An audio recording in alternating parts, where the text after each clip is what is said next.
Guys, well, hey guys, what's up? I think I said that twice. Well, never mind. Well, today we're gonna be talking about my review of Resident Evil 6. No hope. They don't even do that no more for Resident Evil 6.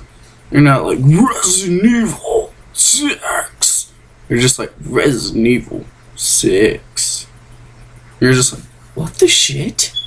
Where's the badass voice that says this?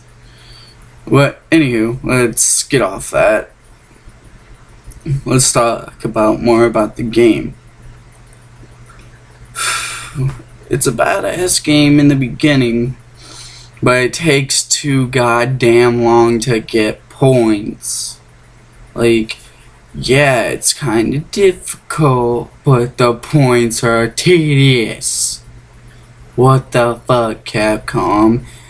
And how you set it up? How horrible how you set it up. Oh, you gotta beat the game. You gotta beat Leon's file with Elena Harper, and then you gotta beat Kristen Pierce's file. Oh. And then you gotta beat, then you gotta go off and beat Jake's. And then you gotta beat Ada's. But the thing is, after you do beat all that, you should have enough points to go get an infinite weapon. Instead of have to replay like 2 story modes to get 1 gun. Not 2, not 3, not 4. 1. How ridiculous. And then you can the only way you can use that gun is removing your perk for your gun settings that helped you get through the game to fuck it up. So if you get a machine gun, make sure you keep your damage in your recoil perks. Yeah, everybody's like, oh well, after you beat all that, you get 8 slots, and they all have 3 perks. Yeah, but you can't use them all at the same time. You gotta stop in the middle of battle, or you gotta stop after battle and get ready for a new battle and go, which should I use? Well, this has that perk, but this perk is not gonna help me have better firepower because that's in perk 1. And I could possibly go to my menu and change it to perk 1, but it's gonna defeat the fact that I did all this. And they're like, oh, why not? Pink. Go in battle. Oh shit, reload. Yeah, you don't really need infinite ammo if you're playing on the 2 easiest modes, easy and normal. But when you're playing hard and professional, you're probably gonna need that infinite ammo. Because when they hit you or bite you, you're going down. I've beat this game almost twice because it didn't give me that incentive where I wanted to go back and beat it. Like, the games that made me want to go back and beat it, like the Resident Evil series that put it so perfectly where you want to be by yourself. Like, yeah, the cool thing is you get those tags. I'm already a level 4.5 of them.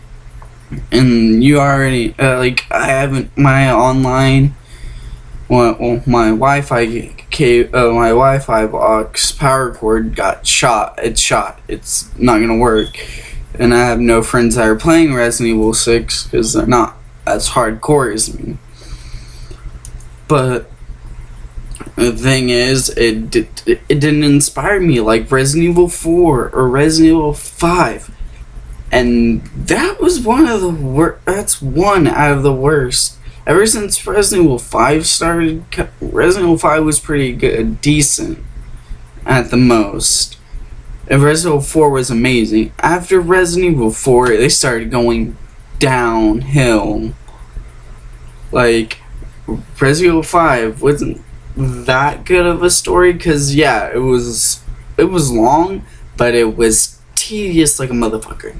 It was like quick scene where you gotta hit the buttons like half the time, then zombie boss, then do it all over again. There's no switch up. There wasn't like boss then zombies, or there wasn't a boss with a whole bunch of zombies trying to help him out, except at the part where you're in the Jeep and you're firing at the big El Grande, while the other guys in the windows and the ledges fire at you and throw Molotov cocktails at you. But let's get back to then it goes to Operations. What the fuck, Operations? You sucked balls. Like, emphasis. There was only one good character on there, and that was Spectre. You know why? He was the only one that was able to see in the damn game. He was the only one that can find the damn ammo and health half the time. No, wait a minute, all the damn time. When you play the other characters, you stumble upon ammo and you stumble upon health. But Spectre found everything any characters have. You walk in a dark room and your vision is literally this far away. You would have to walk so slow because you could only see 2 feet in front of you. So you're pretty screwed half of the damn game.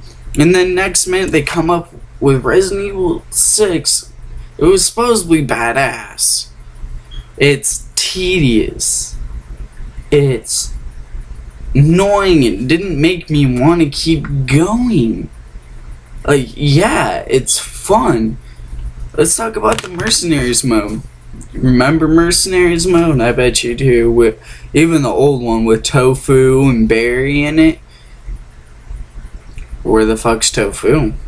He's not back. Where's Barry? He's not back. Your only selective characters are Leon, Chris, Pierce, and Ada.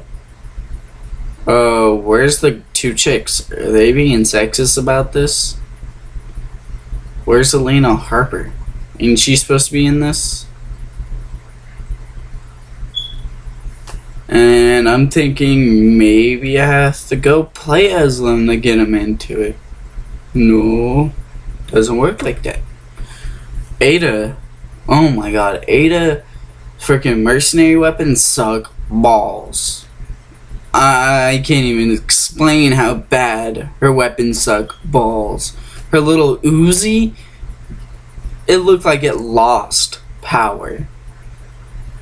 Like, you start firing and it takes almost your whole clip to take down one of those little bastards. But when you're Leon and you pull out a handgun and give them a straight headshot, they drop. But when you pull out Ada, it's just like 6 or 7 bullets to the head, then drop, and you gotta go through so many more, and then on top of it, you're not getting hoarded. They're not surrounding you, and they're not putting you in the corner and make it challenging where you're running out of ammo where you have to fight your way through. They're just sitting back firing RPGs and sniping you, and that gets pretty fucking annoying when you're just running and bam, you fall on the ground and you gotta get back up. Bam, you fall on the ground and get back up, and you're seeing your time deplete, and you're just like, what the shit? This is pissing me off. And then on top of it, the time. It's not lengthy enough. Like, they expect you to get 150 kills all by yourself. And I can only get up to like 83. And I run out of time. I'm just like, what the fuck? Not enough time. And then like, oh, get the bonus time. Still not enough. And then it also depletes from you finding ammo. And the only ammo you get is for your first. You rarely get your secondary ammo. Your secondary ammo barely pops up. Oh, instead of getting 3 perks, and being excited, you only get one lousy ass perk.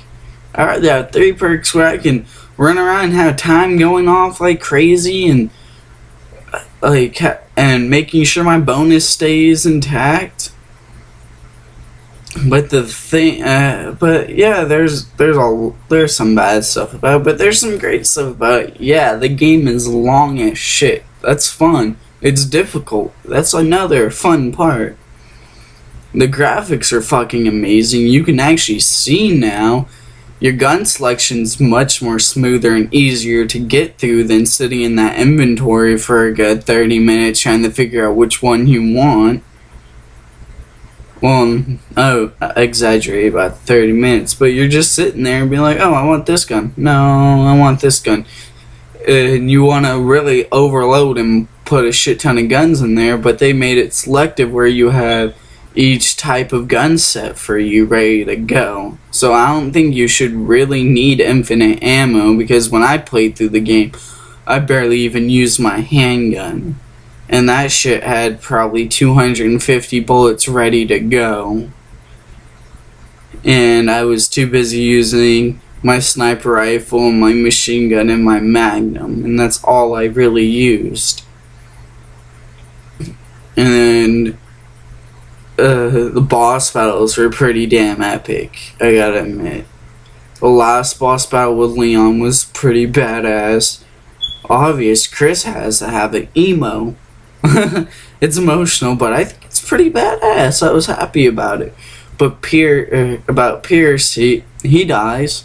He rips off. But why would you rip off your BSA North America emblem when there's other BSA North America people, when he could have just ripped off his dog tags and handed it to Chris, where everybody would know whose emblem that could have been?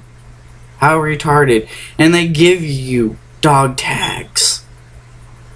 Oh, my nose is you. But they give you dog tags. By the way, this is probably going to be one video out of 2, so there's probably going to be a part 2 coming up pretty soon. Because this is just going to be my complaints and ranting about this. But think about it. But the end was pretty awesome, Pierce. He was like, well, how could I explain? It was so badass. Pierce was badass. Like, he should have stayed. He shouldn't have died. Chris should have got killed. I swear, Chris should have died. I swear. It would have been so much cooler. Well, not cool. It would be better for me. I don't like Chris. He's a douche. He's a royal douche. But Pierce gets his arm like cut off by this weird mutant zombie, like mutated like high virus type zombie, and it just comes, this big sheet of metal comes up and nails him to the wall, and he just pulls himself off, rips his arm out, and he takes a virus and stabs him, the Jawava virus, and stabs his ass. And he grows his badass electric arm, and he can control it. He didn't go off crazy and started trying to kill Chris. He could control it and help him take him down. I didn't understand how to take him down in the beginning, but eventually I did.